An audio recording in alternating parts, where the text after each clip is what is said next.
യേശുവിൻ്റെ പിന്നാലെ ഞാൻ പോകുവാനെൻ ആത്മാവിൽ തീരുമാനം ചെയ്തു. മേലിൽ പിന്നിലേക്കിൽ അല്പവും തീരുമാനം ചെയ്തു. മേലിൽ പിന്നിലേക്കിൽ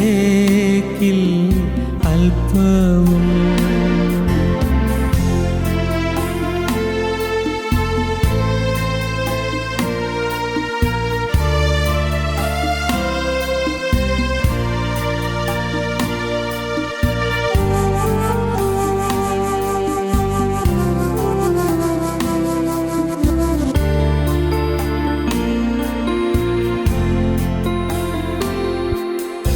എൻ്റെ പിന്നിൽ ലോകമാണ്, എൻ്റെ മുൻപിൽ ക്രൂശതും തീരുമാനം ചെയ്തു. മേലിൽ പിന്നിലേക്കിൽ അല്പവും എൻ്റെ പിന്നിൽ ലോകമാണ്, എൻ്റെ മുൻപിൽ ക്രൂശതും തീരുമാനം ചെയ്തു.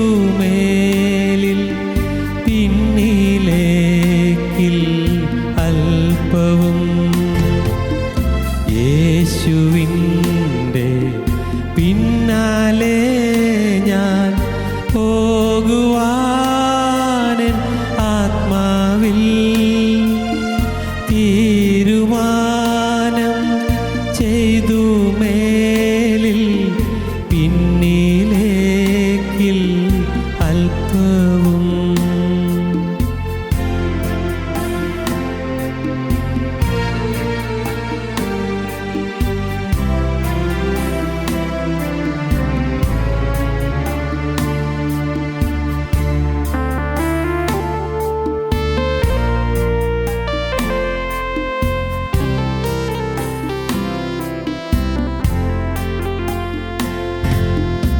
എൻ്റെ കൂടെ ആരുമില്ല എങ്കിലും ഞാൻ പോയിടും.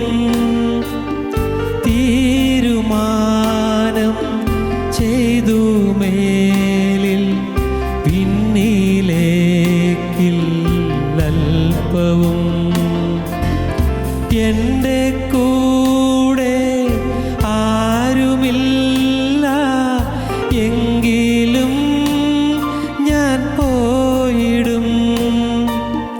തീരുമാനം ചെയ്തു. മേലിൽ പിന്നിലേക്കിൽ അല്പവും യേശുവിൻ്റെ പിന്നാലെ ഞാൻ പോകുവാനെൻ ആത്മാവിൽ തീരുമാനം ചെയ്തു. മേലിൽ പിന്നിലേക്കിൽ അല്പവും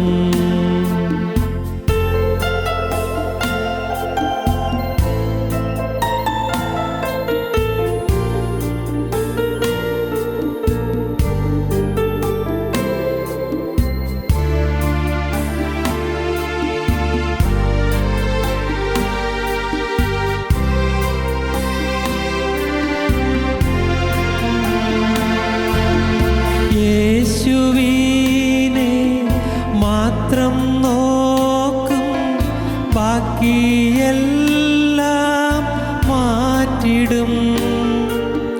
തീരുമാനം ചെയ്തു. മേലിൽ പിന്നിലേക്കിൽ അല്പവും യേശുവിനെ മാത്രം നോക്കും, ബാക്കിയെല്ലാം മാറ്റിടും. തീരുമാനം ചെയ്തു മേലിൽ പിന്നിലേക്കില്ലൽപ്പവും. ഞങ്ങളും ക്രൂശിക്കപ്പെട്ട ക്രിസ്തുവിനെ പ്രസംഗിക്കുന്നു. കോരിന്ത്യർക്ക് എഴുതിയ രണ്ടാമത്തെ ലേഖനം 4-ാം അധ്യായം 17-ാമത്തെ വാക്യം. നൊടി നേരത്തേക്കുള്ള ഞങ്ങളുടെ ലഘുവായ കഷ്ടം അത്യന്തം അനവധിയായി തേജസ്സിൻ്റെ നിത്യഘനം ഞങ്ങൾക്ക് കിട്ടുവാൻ ഹേതുവാകുന്നു. കാണുന്നതിനെ അല്ല, കാണാത്തതിനെ അത്രേ ഞങ്ങൾ നോക്കിക്കൊണ്ടിരിക്കുന്നു. കാണുന്നത് താൽക്കാലികം, കാണാത്തതോ നിത്യം. നൊടി നേരത്തേക്കുള്ള ഞങ്ങളുടെ ലഘുവായ കഷ്ടം അത്യന്തം അനവധിയായി തേജസ്സിൻ്റെ നിത്യഘനം ഞങ്ങൾക്ക് കിട്ടുവാൻ ഹേതുവാകുന്നു. നൊടി നേരത്തേക്കുള്ള ലഘുവായ കഷ്ടം. പ്രിയപ്പെട്ടവരെ, കഷ്ടതകളിലൂടെ, ദുരിതങ്ങളിലൂടെ മനുഷ്യൻ നീങ്ങിക്കൊണ്ടിരിക്കുകയാണ്. ആപത്തുകൾ ജീവിതത്തെ വലയം ചെയ്യുന്നുണ്ട്. അനേകം അനർത്ഥങ്ങൾ ജീവിതത്തിൽ വന്ന് ഭവിക്കുന്നുണ്ട്. അത്യാഹിതങ്ങൾ നമ്മെ ഞെരുക്കുന്നുണ്ട്. സ്നേഹിതരെ, നമ്മുടെ ജീവിതത്തിൽ സമാധാനം ക്രിസ്തു തരുന്നതാണ് നമുക്കുള്ള ഏക ആശ്വാസം. ലോകത്തിൽ നിങ്ങൾക്ക് കഷ്ടമുണ്ട്, എങ്കിലും ധൈര്യപ്പെടുവീൻ, ഞാൻ ലോകത്തെ ജയിച്ചിരിക്കുന്നെന്നാണ് കർത്താവ് പറഞ്ഞത്. കർത്താവിൻ്റെ ഒടുവിലത്തെ പ്രസംഗത്തിൽ പരസ്യ ശുശ്രൂഷയുടെ അവസാന നാളുകളിൽ ക്രൂസിലേക്ക് പോകുന്നതിന് തൊട്ട് മുൻപ് തൻ്റെ പ്രിയപ്പെട്ട ശിഷ്യന്മാർ 11 പേരെ മാത്രം കൂട്ടി ഇരുത്തിക്കൊണ്ട് കർത്താവ് പറഞ്ഞ ഒടുവിലത്തെ പ്രസംഗം ഉപസംഹാരവാക്യം അങ്ങനെയാണ്: ലോകത്തിൽ നിങ്ങൾക്ക് കഷ്ടമുണ്ട്, എങ്കിലും ധൈര്യപ്പെടുവീൻ, ഞാൻ ലോകത്തെ ജയിച്ചിരിക്കുന്നു. യോഹന്നാന്റെ സുവിശേഷം 16-ാം അധ്യായം 33-ാം വാക്യം അങ്ങനെയാണ്: ലോകത്തിൽ നിങ്ങൾക്ക് കഷ്ടമുണ്ട്, എങ്കിലും ധൈര്യപ്പെടുവീൻ, ഞാൻ ലോകത്തെ ജയിച്ചിരിക്കുന്നു. ഇയ്യോബിൻ്റെ ജീവിതത്തിൽ കഷ്ടപ്പാടുണ്ടായി, ആപത്തുകൾ ധാരാളം ഉണ്ടായി. മക്കളെല്ലാവരും 7 പുത്രന്മാരും 3 പുത്രിമാരും അവർ ഒരു ദിവസം തന്നെ അത്യാഹിതത്തിൽ ഒരുമിച്ച് മരിച്ചു. മാത്രമോ, എല്ലാ സമ്പത്തും നഷ്ടപ്പെട്ടു. സാത്താൻ അസൂയാലുവായിരുന്നു. എന്നാൽ പ്രിയപ്പെട്ടവരെ, ഇത്ര കൊണ്ടൊന്നും സാത്താന് മതി വരുന്നില്ല. കഷ്ടപ്പാട് വന്നപ്പോൾ യോബ് പറയുന്നത്, യഹോവ തന്നു, യഹോവ എടുത്തു, യഹോവയുടെ നാമം വാഴ്ത്തപ്പെടുമാറാകട്ടെ എന്നാണ്. ഇയ്യോബ് തളർന്നില്ല, ഇയ്യോബ് വാടിയില്ല. ഇയ്യോബിൻ്റെ പുസ്തകം 1-ാം അധ്യായത്തിൻ്റെ 21-ാം വാക്യം അങ്ങനെയാണ് പറയുന്നത്: ഇയ്യോബ് അത്യന്തം വേദനിച്ച് ദൈവത്തെ നമസ്കരിച്ച് സാഷ്ടാംഗം വീണ് നമസ്കരിച്ചുകൊണ്ട് പറയുകയാണ്, നഗ്നനായി ഞാൻ എൻ്റെ അമ്മയുടെ ഗർഭത്തിൽ നിന്ന് പുറപ്പെട്ടു വന്നു, നഗ്നനായി തന്നെ മടങ്ങിപ്പോകും. യഹോവ തന്നു, യഹോവ എടുത്തു, യഹോവയുടെ നാമം വാഴ്ത്തപ്പെടുമാറാകട്ടെ. ഇതിലൊന്നിലെയോ പാപം ചെയ്യുകയോ ദൈവത്തിൻ്റെ ഭോഷത്വം ആരോപിക്കുകയോ ചെയ്തില്ല. കഷ്ടപ്പാട് വന്നു, ദുരിതം വന്നു, വലിയ കെടുതികൾ വന്നു. ഇയ്യോബ് പാപം ചെയ്തില്ല. പിശാചിനൊന്നേ വേണ്ടൂ, ഇയ്യോബിന് പാപം വരണം. നമ്മുടെ ജീവിതത്തിൽ ദുരിതങ്ങൾ വരുമ്പോൾ നാം ദൈവത്തോട് പരിഭവിക്കുകയാണെങ്കിൽ പാപം വരും. നാം ദൈവത്തോട് അനുസരണക്കേട് കാണിക്കുകയാണെങ്കിൽ പാപം വരും. ദൈവത്തോട് മത്സരിക്കുകയാണെങ്കിൽ പാപം വരും. നമുക്ക് നിരാശ വരികയാണെങ്കിൽ പാപം വരും. അതാണ് സാത്താൻ ആഗ്രഹിച്ചത്. പക്ഷേ ഇയ്യോബിന് പാപം വന്നില്ല. യഹോവ തന്നു, യഹോവ എടുത്തു, യഹോവയുടെ നാമം വാഴ്ത്തപ്പെടുമാറാകട്ടെ. സാധാരണ രീതിയിൽ പറയാവുന്നൊരു വാക്കല്ലത്. എന്തോ ഒരു ആഴമേറിയ സമർപ്പണമാണ്, എന്തോ ഒരു ആഴമേറിയ ആത്മീയ വീക്ഷണമാണ്. എന്നാൽ സാത്താനുണ്ടോ പിന്മാറുന്നു, അവനുണ്ടോ തോറ്റുമാറുന്നു. അവൻ ലജ്ജയില്ലാതെ ഇയ്യോബിനെ തകർക്കാൻ, ഇയ്യോബിനെ പാപം ചെയ്യിക്കാൻ അവൻ മുന്നോട്ട് വരികയാണ്. പിന്നെയും സാത്താൻ ദൈവസന്നിധിയിലേക്ക് കടന്നു ചെന്നു. അപ്പോൾ സാത്താൻ പിന്നെയും പറയുകയാണ്, ഇയ്യോബിൻ്റെ സ്വത്തിനല്ലേ കേടുവന്നുള്ളൂ, അവൻ്റെ മക്കളല്ലേ പോയുള്ളൂ, അവൻ എന്ത് നല്ല ആരോഗ്യമാണ്, അവനിപ്പോഴും ദൈവത്തിൻ്റെ ഭക്തി മുറുകെ പിടിച്ചിരിക്കാൻ കാരണമുണ്ട്, നല്ല ആരോഗ്യമല്ലേ, രോഗമൊന്നുമില്ലല്ലോ, കാണാം അവന് രോഗം വരട്ടെ, അപ്പോൾ അവൻ ദൈവത്തെ ത്യജിച്ച് പറയും എന്ന് സാത്താൻ ദൈവസന്നിധിയിൽ വെല്ലുവിളിക്കുകയാണ്. പ്രിയപ്പെട്ടവരെ, സ്വർഗത്തിലെ ദൈവം വേദനയോട് അനുവദിച്ചു കൊടുത്തു. അവൻ്റെ ശരീരത്തിൽ നീ തൊട്ടുകൊള്ളൂ, പക്ഷേ ജീവനിൽ തുടരുത്, അവന് മരണം വരുത്തരുത്, അവൻ്റെ ജീവനെ തുടരുത്, ശരീരത്തിൽ തൊട്ടുകൊള്ളൂ എന്ന് പറഞ്ഞു. നാം വായിക്കുന്നത് 2-ാം അധ്യായത്തിൻ്റെ 7-ാം വാക്യം മുതൽ ഇങ്ങനെയാണ് വായിക്കുന്നത്: അങ്ങനെ സാത്താൻ യഹോവയുടെ സന്നിധി വിട്ട് പുറപ്പെട്ട് ഇയ്യോബിനെ ഉള്ളങ്കാൽ മുതൽ നെറുക വരെ വല്ലാത്ത പരുക്കളാൽ ബാധിച്ചു. ഉള്ളങ്കാൽ തൊട്ട് നെറുക വരെ വല്ലാത്ത പരുക്കളാൽ ഇയ്യോബിനെ ബാധിച്ചു. അസഹ്യമായ വേദന, താങ്ങാനാവാത്ത ദുരിതം, ശരീരമാസകലം വ്രണങ്ങൾ. ശരീരമാസകലം വ്രണങ്ങളെന്ന് മാത്രമല്ല, വ്രണങ്ങൾ അങ്ങ് വിങ്ങിപ്പഴുത്ത് അത് ചിലത് പൊട്ടി അളിഞ്ഞ് അത് ചോരയും ചലവും ഒഴുകിക്കൊണ്ടിരിക്കുന്നു, ദുർഗന്ധം വമിച്ചുകൊണ്ടിരിക്കുന്നു. മാത്രമല്ല, ആ ശരീരത്തിലുള്ള വ്രണങ്ങൾ എപ്പോഴും അസഹ്യമായ ചൊറിച്ചിൽ. അതുകൊണ്ട് ഇയ്യോബ് എന്ത് ചെയ്തു നാം വായിക്കുന്നത് അങ്ങനെയാണ്: അവൻ ഒരു ഓട്ടിൻ കഷ്ണം എടുത്ത് തന്നെ തന്നെത്താൻ ചുരണ്ടിക്കൊണ്ട് ചാരത്തിലിരുന്നു. ഇയ്യോബ് വലഞ്ഞുപോയി. കഠിനമായ വേദന, അസഹ്യമായ ചൊറിച്ചിൽ, ആസകലം ശരീരം, ആസകലം വ്രണങ്ങൾ, ശരീരം ആസകലം ദുർഗന്ധം വമിക്കുന്നതായ അത്യന്തം വേദനാകരമായ സാഹചര്യം. ഇയ്യോബ് വലഞ്ഞുപോയി. അപ്പോഴൊരാശ്വാസം തരേണ്ടത് ഭാര്യയാണ്. ഭാര്യ ഒരു കുളിർമ തരേണ്ടതാണ്. ഭാര്യ ഒരു ആശ്വാസവാക്ക് പറയേണ്ടതാണ്. കാരണം ഇത്രയും കാലം ഭക്തനായി ഇയ്യോബിൻ്റെ കൂടെ ജീവിച്ച ആ ഭാര്യ ഭക്തിയുടെ അനുഭവം എന്ത് എന്നറിഞ്ഞവൾ അവളപ്പോൾ പറയുന്നത് എന്താണ്? തീർത്തും വിപരീതമായ വാക്കുകളാണ് അവൾ പറയുന്നത്. അവൾ പറയുന്നത് എന്താണ്? അവൻ്റെ ഭാര്യ അവനോട്, നീ ഇനിയും നിൻ്റെ ഭക്തി മുറുകെ പിടിച്ചുകൊണ്ടിരിക്കുന്നുവോ? ദൈവത്തെ ത്യജിച്ച് പറഞ്ഞ് മരിച്ചു കളക എന്ന് പറഞ്ഞു. ദൈവം നല്ലവനാണെങ്കിൽ നിനക്കിങ്ങനെ വരുത്തുമോ? മക്കളിങ്ങനെ നശിക്കുമോ? മക്കളെല്ലാവരും ഒരുമിച്ച് മരിക്കുമോ? ഇത്രയും വലിയ കഷ്ടനഷ്ടങ്ങൾ വരുമോ? ഇപ്പോഴിതാ നിന്റെ ശരീരത്തിൽ രോഗം വന്നിരിക്കുന്നു. ഈ ദൈവത്തെയാണോ നീ ഇനിയും ഭജിക്കുന്നത്? ദൈവത്തെ ത്യജിച്ച് കളയുക. ദൈവത്തോടുള്ള ഭക്തി മുറുകെ പിടിച്ചുകൊണ്ട് നിൽക്കാതെ ദൈവത്തെ ഉപേക്ഷിച്ച് കളയുക. എന്നിട്ട് ആത്മഹത്യ ചെയ്യരുതോ, ചാകരുതോ എന്നാണ് ആ സ്ത്രീ പറയുന്നത്. ഇയ്യോബിൻ്റെ ഉള്ളം നൊന്തുപോയി. ഇയ്യോബ് വല്ലാതെ വലഞ്ഞുപോയി. ഒരു നല്ല വാക്ക് ഭാര്യയിൽ നിന്ന് കിട്ടുമെന്ന് വിചാരിച്ചു. കഷ്ടപ്പാടിൻ്റെ മധ്യത്തിൽ ഒരാശ്വാസവാക്ക് കിട്ടുമെന്ന് വിചാരിച്ചു. ഭാരപ്പെടേണ്ട, സാരമില്ല, നമുക്ക് ഒരുമിച്ചിരുന്ന് പ്രാർത്ഥിക്കാം, നമുക്ക് ഒരുമിച്ച് കൈകൂപ്പാം, ഒരുമിച്ച് നമ്മുടെ നാഥൻ്റെ പാദം മൊത്താം, നമ്മുടെ നാഥൻ്റെ സന്നിധിയിൽ ചെന്ന് നമുക്ക് ഉള്ളു പകരാം, നമുക്ക് പ്രാർത്ഥിക്കാം. ഇന്നത്തെ ഈ കഷ്ടപ്പാട് ലഘു കഷ്ടമല്ലേ, ഇതിനൊരു അവസാനമുണ്ട്, നമ്മുടെ കർത്താവ് നമുക്ക് നല്ല കാലം തരും, പ്രാർത്ഥിക്കാമെന്ന് അവൾ പറഞ്ഞിരുന്നെങ്കിൽ എന്തൊരു ആശ്വാസമാകുമായിരുന്നു. പക്ഷേ പ്രതീക്ഷയ്ക്ക് വിപരീതമായി അവൾ പറയുന്നത് ദൈവത്തെ ത്യജിച്ച് കളക, എന്നിട്ട് മരിച്ചു കളക എന്നാണ് പറയുന്നത്. ഇയ്യോബ് വലഞ്ഞു. പക്ഷേ ഇയ്യോബ് പറഞ്ഞു, എങ്കിലും നീ എന്താണ് ഒരു മണ്ടി സംസാരിക്കുന്നത് പോലെ ഇങ്ങനെ സംസാരിക്കുന്നത്? ബൈബിൾ പറയുന്ന വാക്ക് അങ്ങനെയല്ല. നീ ഒരു പൊട്ടി സംസാരിക്കുന്നത് പോലെ നീ സംസാരിക്കുന്നു. നാം ദൈവത്തിൻ്റെ കയ്യിൽ നിന്ന് നന്മ കൈക്കൊള്ളുന്നു, തിന്മയും കൈക്കൊള്ളരുതോ? ഇതിലൊന്നിൽ ഇയ്യോബ് അധരങ്ങളാൽ പാപം ചെയ്തില്ല. ഏതായാലും ഭാര്യ പറയേണ്ട വാക്കല്ല പറഞ്ഞത്, പറയരുതാത്തതാണ് പറഞ്ഞത്. പറയരുതാത്ത അവൾ പറഞ്ഞു. അപ്പോൾ ഇയ്യോബിന് പ്രതീക്ഷയുണ്ട്. എൻ്റെ കുറേ സ്നേഹിതന്മാരുണ്ട്, ആത്മീയ സ്നേഹിതന്മാർ, എൻ്റെ വളരെ പ്രിയപ്പെട്ടവർ, അത്രമാത്രം എന്നോട് സ്നേഹമുള്ളവരാണ്. അവർ എൻ്റെ കഷ്ടപ്പാടിൽ എൻ്റെ കൂടെ ഇരിക്കും. എനിക്ക് വേണ്ടി ഒന്ന് പ്രാർത്ഥിക്കും, എനിക്കൊരാശ്വാസവാക്ക് തരും. അവരൊന്ന് വന്നിരുന്നെങ്കിൽ. 3 പേരുണ്ട്. തേമാന്യനായ എലീഫസ്, ശൂഹ്യനായ ബിൽദാദ്, നയമാത്യനായ സോഫർ. 3 പേരുണ്ട്. അവരൊന്ന് വന്നിരുന്നെങ്കിൽ. ഇയ്യോബ് ഇങ്ങനെ ആശയോടെ നോക്കി നിൽക്കുകയാണ്. കൂട്ടായ്മയിലെ ദൈവമക്കൾ വരാൻ, കൂട്ടായ്മയിലെ സഹോദരങ്ങൾ ഒന്ന് വരാൻ, അവരൊരു നല്ല വാക്ക് പറയാൻ ആശയോടെ ഇങ്ങനെ കാത്തിരിക്കുകയാണ്. പക്ഷേ അവരാരും വന്നില്ല.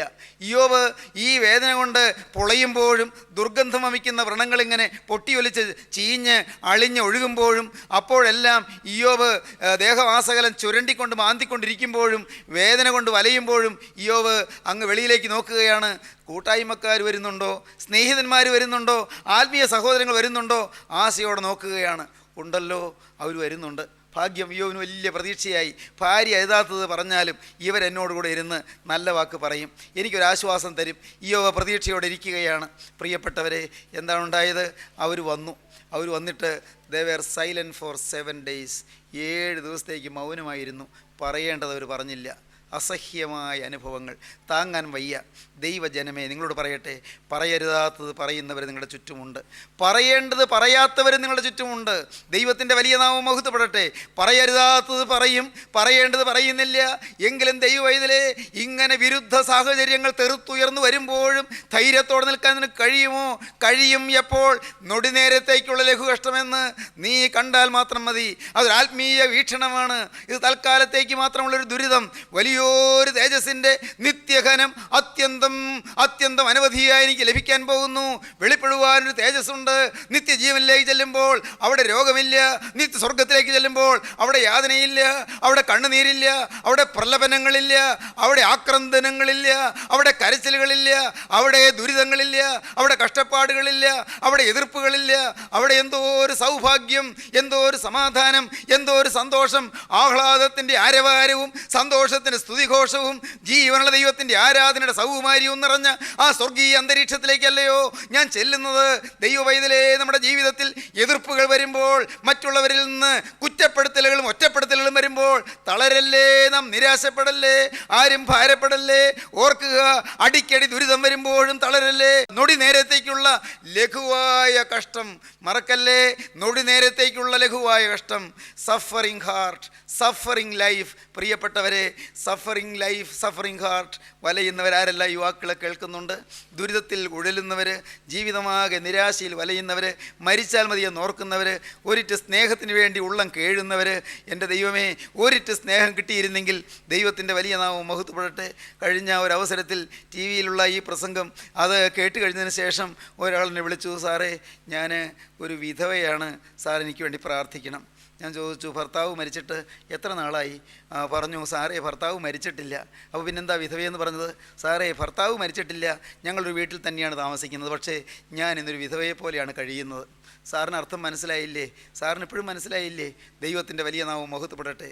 ഞാൻ എന്തോ പറയും പ്രിയപ്പെട്ടവരെ, ജീവിതമാകെ സ്നേഹത്തിന് വേണ്ടി കൊതി പൂണ്ട് കഴിയുന്നവർ, ഭർത്താവിൻ്റെ സ്നേഹത്തിന് വേണ്ടി കൊതിക്കുന്നവർ, ഭാര്യയുടെ ഒരു കരുണയ്ക്ക് വേണ്ടി കൊതിക്കുന്നവർ, മക്കളുടെ ഒരു സ്നേഹത്തിന് വേണ്ടി കൊതിക്കുന്നവർ, മാതാപിതാക്കളുടെ വാത്സല്യത്തിന് വേണ്ടി ദാഹിക്കുന്നവർ, വാത്സല്യത്തിന് വേണ്ടി വിശന്ന് പൊരിയുന്നവർ. ഭക്ഷണത്തിൻ്റെ വിശപ്പിനേക്കാൾ വലുതാണ് സ്നേഹത്തിൻ്റെ വിശപ്പ്. സഹോദരങ്ങളെ, ഭക്ഷണത്തിൻ്റെ പട്ടിണിയേക്കാൾ വലുതാണ് സ്നേഹത്തിൻ്റെ പട്ടിണി. നിങ്ങളുടെ ജോലി സ്ഥലത്ത് നിങ്ങൾക്ക് സ്നേഹം കിട്ടുന്നില്ല, കൂട്ടുകാരിൽ നിന്ന് സ്നേഹം കിട്ടുന്നില്ല, നിങ്ങൾ അങ്ങോട്ട് ഉപകാരം ചെയ്തു പക്ഷെ ഇങ്ങോട്ട് ഉപകാരം കിട്ടുന്നില്ല, സ്നേഹം കിട്ടുന്നില്ല. പ്രിയപ്പെട്ടവരെ, സ്വന്തം കുടുംബത്തിൽ സ്നേഹം കിട്ടുന്നില്ല. ഞാനങ്ങ് വഴിമാറി കൊടുക്കുകയല്ലേ നല്ലത്? അദ്ദേഹം സുഖമായിട്ട് ജീവിച്ചു കൊള്ളട്ടെ, അല്ല അവൾ സുഖമായിട്ട് കഴിഞ്ഞു കൊള്ളട്ടെ, ഞാൻ എന്തിനു വഴിമുടക്കി നിൽക്കണം? ഞാനങ്ങ് മാറിയേക്കാം, ഞാനങ്ങ് മരിച്ചേക്കാം.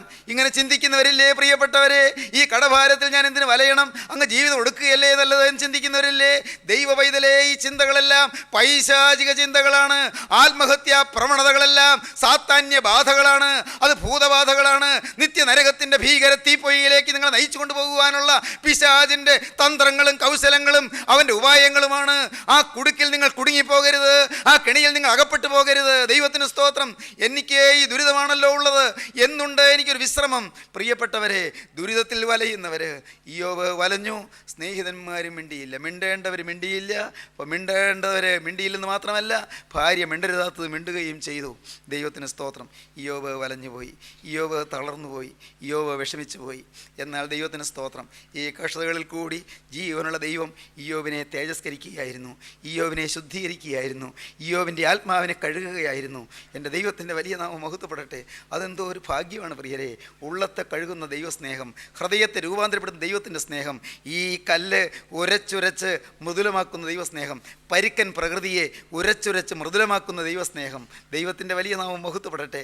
ഇന്ന് സ്നേഹിതരെ, നിങ്ങളുടെ ജീവിതം ദൈവം ഉരച്ചുകൊണ്ടിരിക്കുകയാണ്. നിങ്ങൾ അറിയുന്നുണ്ടോ? ഉരയ്ക്കുന്ന അനുഭവങ്ങൾ നിങ്ങൾക്ക് വരുമ്പോൾ നിങ്ങൾ പരിഭവിക്കല്ലേ. എൻ്റെ ദൈവമേ, വേദനിക്കുന്നല്ലോ, എനിക്ക് വേദനിക്കുന്നല്ലോ, പൊളയുന്നല്ലോ, പൊള്ളുന്നല്ലോ നിങ്ങൾ പറയല്ലേ. സഹിപ്പാൻ കഴിയുന്നതിന് മീതേ പരീക്ഷ നേരിടുവാൻ സമ്മതിക്കല്ലേ. അപ്പോസ്തലനായ പൗലോസ് കൊരിന്ത്യർക്ക് എഴുതിയ 1-ാമത്തെ ലേഖനം 10-ാം അധ്യായത്തിൽ അങ്ങനെയാണ് പറഞ്ഞത്, ദൈവം വിശ്വസ്തൻ, നമുക്ക് സഹിപ്പാൻ കഴിയുന്നതിന് മീതേ പരീക്ഷ നേരിടുവാൻ സമ്മതിക്കാതെ അവൻ പരീക്ഷയോടുകൂടെ പോക്കുവഴി ഉണ്ടാക്കും. ദൈവത്തിന് സ്തോത്രം. പരീക്ഷയോടുകൂടെ പോക്കുവഴി തരുന്നൊരു ദൈവമുണ്ട്, പരീക്ഷയോടുകൂടെ നീക്കുപോക്ക് തരുന്ന ആ ഒരു ദൈവമുണ്ട്. ദൈവജനമേ, ദുരിതങ്ങളുണ്ട്, പക്ഷേ നീക്കുപോക്കുണ്ട്, കഷ്ടപ്പാടുകളുണ്ട്, പോക്കുവഴികളുണ്ട്. ആരും തളരണ്ട. ഇന്നത്തെ ഈ ദുരിതങ്ങൾക്ക് ഒരവസാനമുണ്ട്. ദൈവത്തിന് സ്തോത്രം. അവസാനത്തെ അധ്യായത്തിലേക്ക് വരുമ്പോൾ ഇയ്യോബ് പറയുകയാണ്, എൻ്റെ ദൈവമേ, ഞാനൊരു കാര്യം തുറന്ന് സമ്മതിക്കുന്നു. ഞാൻ നിന്നെക്കുറിച്ച് ഒരു കേട്ടുകേൾവി മാത്രമേ കേട്ടിരുന്നുള്ളൂ, ഒരു കേൾവി മാത്രമേ കേട്ടിരുന്നുള്ളൂ. ഇപ്പോൾ ഞാൻ എൻ്റെ സ്വന്തം കണ്ണാൽ നിന്നെ കാണുന്നു. ഞാൻ ധരിച്ചു വെച്ചിരുന്നത് ഞാൻ ദൈവഭക്തനാണെന്നൊക്കെയാണ്. ഞാൻ ധരിച്ചു വെച്ചിരുന്നത് എനിക്ക് നല്ലൊരു ജീവിത വീക്ഷണം ഉണ്ടെന്നാണ്, ഞാൻ വലിയൊരു ആത്മീയനാണെന്നാണ്, ഞാൻ സർവ്വപൂർവ്വ ദിഗ്വാസികളിലും ഭക്തനായൊരു മനുഷ്യനാണെന്നൊക്കെയാണ് ഞാൻ ധരിച്ചിരുന്നത്. കാരണം എൻ്റെ ജീവിതത്തിൽ ചില നന്മകളുണ്ടായിരുന്നു. ഞാൻ എൻ്റെ കണ്ണുമായൊരു നിയമം ചെയ്തവനാണ്, എൻ്റെ കണ്ണുമായൊരു നിയമം ചെയ്തവനാണ്. അന്യ സ്ത്രീകളെ ഞാൻ നോക്കിയിട്ടില്ല. പ്രായമായവരെ അമ്മയെപ്പോലെ, മറ്റുള്ളവരെ എല്ലാം സഹോദരികളെപ്പോലെ അങ്ങനെ ഞാൻ കണ്ടിട്ടുള്ളൂ. കർത്താവേ, ഞാൻ ദരിദ്രന്മാർക്ക് അപ്പനായിരുന്ന കാര്യം നിനക്കറിയാൻ പാടില്ലേ? എൻ്റെ വസ്ത്രം എടുത്ത് പാവപ്പെട്ടവർക്ക് കൊടുത്തതൊക്കെ നിനക്കറിയാൻ പാടില്ലേ? പാവപ്പെട്ടവൻ അവൻ കുളിർന്ന് വിറയ്ക്കുന്നത് കണ്ടപ്പോൾ ഞാൻ എൻ്റെ പുതപ്പ് കൊടുത്തത് നിനക്കറിയരുതോ? അങ്ങനെയല്ല, ഞാൻ നല്ലവനായിരുന്നു, ഞാൻ പല നല്ല കാര്യങ്ങളും ചെയ്തു, ഭക്തിയുള്ള ജീവിതം നയിച്ചു എന്നൊക്കെയാണ് ഞാൻ ധരിച്ചിരുന്നത്. പക്ഷേ എൻ്റെ ദൈവമേ, എനിക്കിപ്പോഴൊരു കാര്യം മനസ്സിലായി. 42-ാം അധ്യായത്തിലേക്ക് വരുമ്പോൾ ഇയ്യോബ് അതാണ് പറയുന്നത്. ഇയ്യോബ് യഹോവയോട് പറഞ്ഞത്, നിനക്ക് സകലവും കഴിയുമെന്നും നിൻ്റെ ഉദ്ദേശമൊന്നും അസാധ്യമല്ലെന്നും ഞാൻ അറിയുന്നു. ദൈവത്തിന് സ്തോത്രം. അങ്ങനെ എനിക്ക് അറിഞ്ഞുകൂടാതെ അത്ഭുതമേറിയത് ഞാൻ തിരിച്ചറിയാതെ പറഞ്ഞുപോയി. ദൈവത്തിന് സ്തോത്രം. ഞാൻ നിന്നെക്കുറിച്ച് ഒരു കേൾവി മാത്രമേ കേട്ടിരുന്നുള്ളൂ, ഇപ്പോഴോ എൻ്റെ കണ്ണാൽ നിന്നെ കാണുന്നു. ഇപ്പോഴോ എൻ്റെ കണ്ണാൽ ഞാൻ നിന്നെ കാണുന്നു. കഷ്ടപ്പാടുകൾ കൂടെ കടന്നു പോയപ്പോൾ ഞാൻ നിന്നെ ത്യജിക്കുമെന്നാണ് പിശാച് വിചാരിച്ചത്. ഞാൻ നിന്നെ ഉപേക്ഷിക്കുമെന്നാണ് പിശാച് വിചാരിച്ചത്. ഞാൻ തളർന്നു പോയി, ഞാൻ ജീവിതമാകെ നരക ദുരിതമായി വലഞ്ഞു പോകുമെന്നാണ് പിശാച് വിചാരിച്ചത്. പക്ഷേ എൻ്റെ കണ്ണുകാഴ്ച കിട്ടുകയാണ് ചെയ്തത്. എൻ്റെ ആന്തരിക കണ്ണുകൾ തുറക്കുകയാണ് ചെയ്തത്. ഈ ദുരിതങ്ങളുടെ മധ്യത്തിൽ എനിക്കൊരു പുതിയ കാഴ്ചപ്പാട് കിട്ടുകയാണ് ചെയ്തത്. ദൈവത്തെ മുഖാമുഖം കാണാൻ എനിക്ക് ഭാഗ്യം ലഭിക്കുകയാണ് ചെയ്തത്. ദൈവമേ നന്നായി, നന്മയ്ക്കായി ഭവിച്ചു, എല്ലാം നന്മയ്ക്കായി തീർന്നു. ദുരിതങ്ങൾ നന്മയ്ക്കായി തീർന്നു, കഷ്ടതകൾ നന്മയ്ക്കായി തീർന്നു. എന്താണ് പറഞ്ഞത്? ഞാൻ നിന്നെക്കുറിച്ചൊരു കേൾവി മാത്രമേ കേട്ടിരുന്നുള്ളൂ, ഇപ്പോഴോ എൻ്റെ കണ്ണാൽ നിന്നെ കാണുന്നു. എന്നാൽ ദൈവഭക്തനായി ഞാൻ ഇപ്പോൾ എന്നെ തന്നെ വെറുക്കുന്നു. ഞാൻ പൊടിയിലും ചാരത്തിലും കിടന്ന് അനുദവിക്കുന്നു. ഞാൻ ധരിച്ചിരുന്നത് പോലല്ല.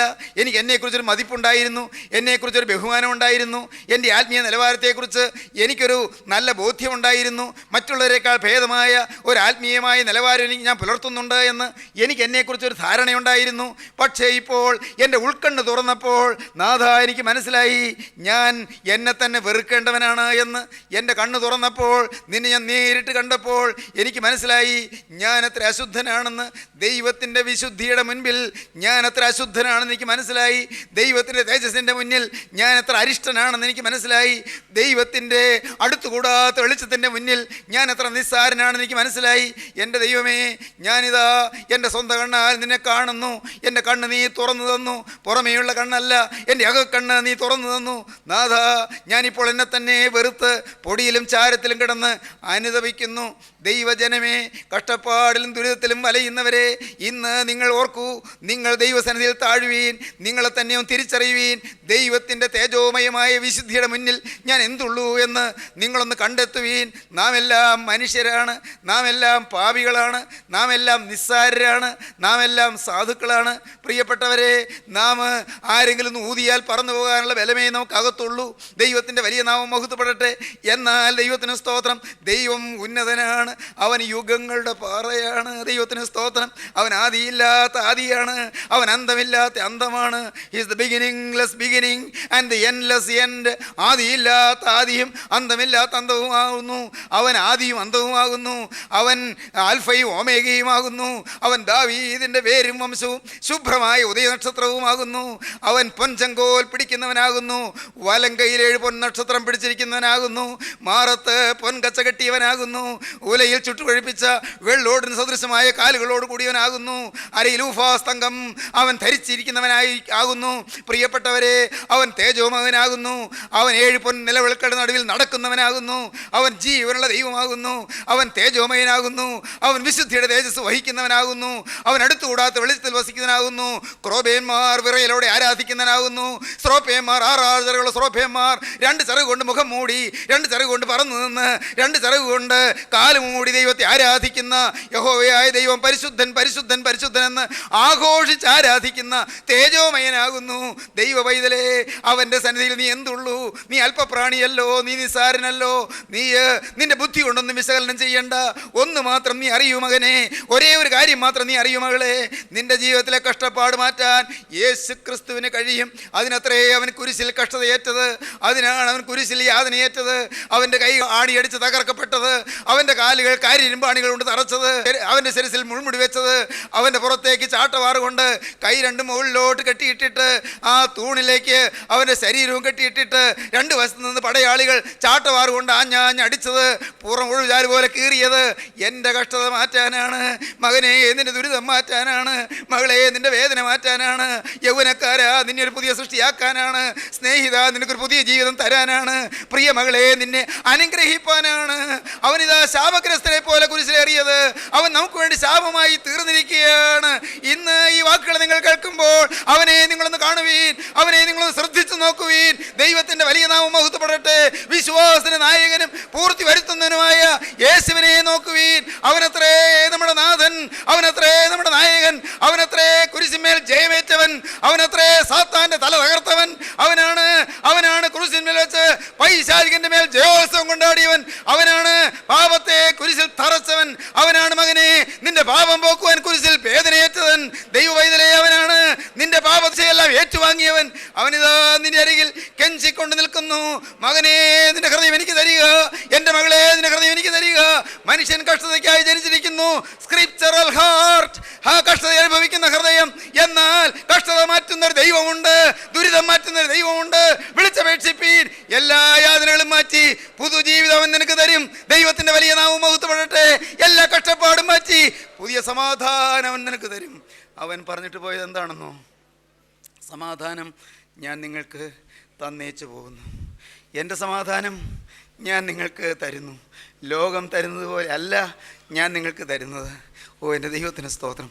നിങ്ങളുടെ ഹൃദയം കലങ്ങരുത്, ഭ്രമിക്കുകയും അരുത്. Let not your heart be troubled. ദൈവത്തിന് സ്തോത്രം. നിങ്ങളുടെ ഹൃദയം കലങ്ങരുത്, ഭ്രമിക്കുകയും അരുത്. Let not your heart be troubled. നിങ്ങളുടെ ഹൃദയം കലങ്ങിപ്പോകരുത്. ദൈവത്തിന് സ്തോത്രം. Be not afraid. നിങ്ങൾ ഭയപ്പെട്ടു പോകരുത്. വേദപുസ്തകം വായിക്കുമ്പോൾ, പുതിയ നിയമം വായിച്ചു വരുമ്പോൾ 3 വാക്കുകൾ തെളിഞ്ഞ് തിളങ്ങിക്കാണാം. എന്താണെന്നോ? 1, കരയരുത്, കരയേണ്ട. 2, ഭയപ്പെടേണ്ട. 3, നിങ്ങൾക്ക് സമാധാനം. ദൈവത്തിന് സ്തോത്രം. ഈ 3 വാക്കുകൾ എന്ന് ഉരുവിടണം പ്രിയപ്പെട്ടവരെ. 23-ാം സങ്കീർത്തനം എന്ന് നിങ്ങൾ വായിക്കണം. ദൈവത്തിന് സ്തോത്രം. ഉള്ളത്തെ തണുപ്പിക്കുന്ന നിത്യനായ ദൈവത്തിൻ്റെ സ്നേഹം. യഹോവ എൻ്റെ ഇടയനാകുന്നു, എനിക്ക് മുട്ടുണ്ടാകുകയില്ല. പച്ചയായ പുൽപ്പുറങ്ങളിൽ അവൻ എന്നെ കിടത്തുന്നു, സ്വസ്ഥതയുള്ള വെള്ളത്തിൻ്റെ അരികത്തേക്ക് എന്നെ നടത്തുന്നു. എൻ്റെ പ്രാണനെ അവൻ തണുപ്പിക്കുന്നു, തിരുനാമ നിമിത്തം എന്നെ നീതിപാതകളിൽ നടത്തുന്നു. ഹല്ലേലൂയ. ദൈവത്തിന് സ്തോത്രം. പ്രിയപ്പെട്ടവരെ, ജീവനുള്ള ദൈവം നമ്മെ നടത്തുന്ന ദൈവമാണ്, നമ്മെ കാക്കുന്ന ദൈവമാണ്, നമ്മെ പോറ്റുന്ന ദൈവമാണ്, നമ്മെ തളരാതെ സൂക്ഷിക്കുന്ന ദൈവമാണ്. നാളെ വരെ വന്ന യാതനകളെല്ലാം ഏറ്റെടുക്കുവാൻ കുരിശും പേറി ഗോകുൽത്തായിലേക്ക് പോയവനിതാ നിങ്ങളുടെ അരികത്തേക്ക് മന്ദം നടന്നു വരുന്നു. നിങ്ങളുടെ സമീപത്തുകൂടി അവൻ നടക്കുന്നു. നിങ്ങളുടെ വീടിൻ്റെ അരികത്തേക്ക് അവൻ വരുന്നു, നിങ്ങളുടെ വീടിൻ്റെ മുറിയിലേക്ക് അവൻ വരുന്നു. മകനെ, നിന്റെ അരികത്തേക്ക് അവൻ വന്ന്, മകളെ നിന്റെ സമീപത്ത് വന്ന് അവൻ്റെ ആണിപ്പാടുള്ള കരം നിന്റെ നേരെ നീട്ടിയിരിക്കുന്നു. ആ തൃക്കരത്തിലേക്ക് നിന്റെ ജീവിതം വെച്ചു കൊടുക്കൂ, നിന്റെ ഭാവി ഏൽപ്പിച്ചു കൊടുക്കൂ. ഭാവി ശോഭനമാകട്ടെ, ഭാവി സുന്ദരമാകട്ടെ, ഭാവി ഐശ്വര്യപ്രദമായി തീരട്ടെ, ഭാവി ഭാസുരമാകട്ടെ, ഭാവി സന്തോഷ സമൃദ്ധമാകട്ടെ. കഷ്ടപ്പാടുകൾ മാറട്ടെ, ദുരിതങ്ങൾ തീരട്ടെ, സ്വർഗത്തിന്റെ അത്ഭുത കൃപകൾ നിങ്ങളുടെ മേൽ പകരട്ടെ. പാപശാപങ്ങൾ മാറട്ടെ, പാപബന്ധനങ്ങൾ അഴിയട്ടെ, പൈശാചിക ബാധകൾ മാറട്ടെ. ദൈവനാമം മഹത്വപ്പെടട്ടെ. യേശുക്രിസ്തുവിന്റെ തിരുരക്തം നിങ്ങളെ കഴുകട്ടെ. യേശുവിന്റെ തിരുരക്തം സകല പാപവും പോക്കി ശുദ്ധീകരിക്കും തിരുരക്തം ഇന്ന് ഈ സമയം നിങ്ങളെ കഴുകട്ടെ, നിങ്ങളെ തഴുകട്ടെ, നിങ്ങളെ അനുഗ്രഹിക്കട്ടെ. ദൈവത്തിന്റെ നാമം മഹത്വപ്പെടട്ടെ. പ്രാർത്ഥിക്കാം പ്രിയരെ. Hallelujah, hallelujah, hallelujah. കരുണയുള്ള കർത്താവേ, ഈ മഹത്വപൂർണ്ണമായ സുദിനത്തിനായി ഞങ്ങൾ നിന്നെ സ്തുതിക്കുന്നു.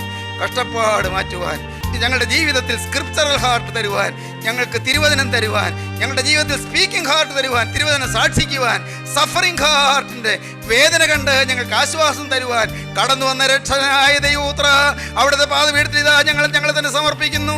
ഈ വചനം കേട്ട് എല്ലാവരെയും ഇവിടെ തഴുകണമേ.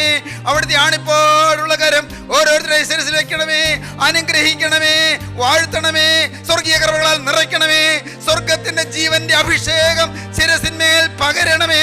നാഥ, പരിശുദ്ധാത്മാവിന്റെ നൽവരങ്ങൾ ഓരോരുത്തർക്കും നൽകണമേ. ബന്ധന കെട്ടുകൾ അഴിച്ചു കളയണമേ. പാപവിമോചനം ഓരോരുത്തർക്കും നൽകണമേ. പാപമോചനം നൽകണമേ. അനുഗ്രഹിക്കണമേ. ശോഭനമായ ഭാവി നൽകണമേ. എല്ലാ നന്മകളാലും നിറയ്ക്കണമേ. യേശുക്രിസ്തുവിന്റെ ജയമുള്ള നാമത്തിൽ താഴ്മയോടെ പ്രാർത്ഥിക്കുന്ന പിതാവേ, കൃപയോടെ കേൾക്കുമാറാകണമേ. ആമീൻ. ഹല്ലേലൂയ.